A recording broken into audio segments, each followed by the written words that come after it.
Lorsqu'il entendait le nom de Kylian Mbappé, les yeux de Kélian, 11 ans aujourd'hui, s'illuminaient. Il y a 2 ans, le petit garçon rêvait encore. Remarqué par un agent, il ne vivait alors que pour sa passion pour le football et espérait suivre les traces de son idole. Jusqu'à ce matin terrible de 2019 où il s'est réveillé en ayant très mal aux pieds. Nous sommes allés aux urgences et le médecin nous a dit qu'il avait de nouveau une entorse. Il en avait eu une douzaine en l'espace de 2 ans. Mais j'ai répondu que c'était impossible, car on ne peut pas avoir une entorse en dormant. Nous sommes allés dans un autre établissement où j'ai expliqué les antécédents de mon fils. L'orthopédiste a rapidement diagnostiqué une algon-eurodystrophie, explique Johanna Ilion, la maman de Kélian. Depuis, le quotidien de Kélian, qui souffre également depuis la petite enfance de dystonie myoclonique, est devenu très compliqué. L'algon-eurodystrophie est une maladie neurologique qui se manifeste par des douleurs très intenses. Un jour, Kélian a sauté de voiture pour se jeter sous un train qui passait. Elle a d'abord touché un pied du garçon avant de migrer dans le deuxième et enfin dans son dos. Mon fils ressent comme des coups de poignard. Il dit qu'il a l'impression qu'on lui broie le pied et que sa peau le brûle. Quand il est en crise, son pied double de volume, se déforme et devient glacé et bleu. On ne peut même pas les pleurer, explique Johanna, 38 ans, qui s'occupe seule de ses 4 enfants âgés de 16 à 3 ans, et qui a dû mettre sa carrière de côté. L'année dernière, Kélian a traversé une terrible crise qui a duré 5 mois, durant lesquels il n'a pas pu quitter le canapé familial. Très éprouvé par cette souffrance qui ne lui a laissé aucun répit, il a même voulu en finir. Un jour, en sortant de notre résidence, il a sauté de la voiture et s'est précipité vers la voie ferrée pour se jeter sous le train qui passait. Il ne voulait plus souffrir et ne supportait plus de ne plus faire de football, explique la jeune maman, encore très marquée par cet épisode dramatique. Kélian est courageux et fort mais il vit tout le temps avec la douleur. S'il a retrouvé le moral, Kélian n'a plus la même vie que les autres enfants de Spelem 2-bas.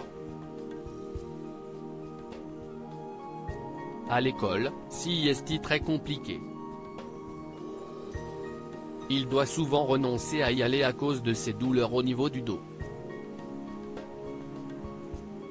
Il a une AESH, accompagnant d'élèves en situation de handicap, 2 fois par semaine, mais nous sommes obligés de vivre au jour le jour sans jamais faire de projet. Parfois, quand l'algon-eurodystrophie migre dans les 2 jambes, il est obligé d'utiliser un fauteuil roulant. Le reste du temps, il ne quitte pas ses béquilles, raconte Johanna qui regrette de n'avoir pas été suffisamment soutenue par le corps médical. Les médecins nous ont dit que cette maladie pouvait disparaître au bout de 2 ans, mais cela ne m'a pas rassuré. Si est vrai qu'il peut y avoir des rémissions, mais des personnes souffrent aussi d'algoneurodystrophie pendant 20 ou 30 ans. Cette maman courage s'est donné corps et âme pour soulager son fils qui souffre en permanence. Kélian est courageux et fort mais il vit tout le temps avec la douleur. Sur une échelle de 10, elle alterne entre 2 et 8. Nous avons essayé tous les traitements conventionnels ou alternatifs, jusqu'aux perfusions de morphine. Rien ne fonctionne et ne calme sa douleur. Une machine de stimulation magnétique parvient à atténuer un peu les douleurs du garçon, rien ou presque, car l'espoir est revenu dans la famille depuis que Kélian a pu bénéficier de séances réalisées avec une machine de stimulation magnétique. Utilisée sur les membres, elle lui permet, quand il est en crise et que sa jambe a doublé de volume, de reposer le pied à terre dès la fin de la séance, raconte Johanna. Seul problème, le cabinet du neurologue qui propose des séances avec cette machine est situé à 3 heures de son domicile. Qu'à cela ne tienne, elle a lancé une cagnotte en ligne pour récolter les 19 000 € sur les potes communs. FR, qui lui permettrait d'en acheter une, et souhaite proposer un partenariat à un kinésithérapeute, un ostéopathe ou un médecin installé non loin de son domicile d'Auvers-sur-Oise. La vie de Kéliane changerait s'il pouvait faire 1 ou 2 séances par semaine avec cet équipement dont les effets durent entre 3 et 4 jours. Sa douleur ne disparaît pas complètement, mais passe de 7 à 1, s'enthousiasme Johanna.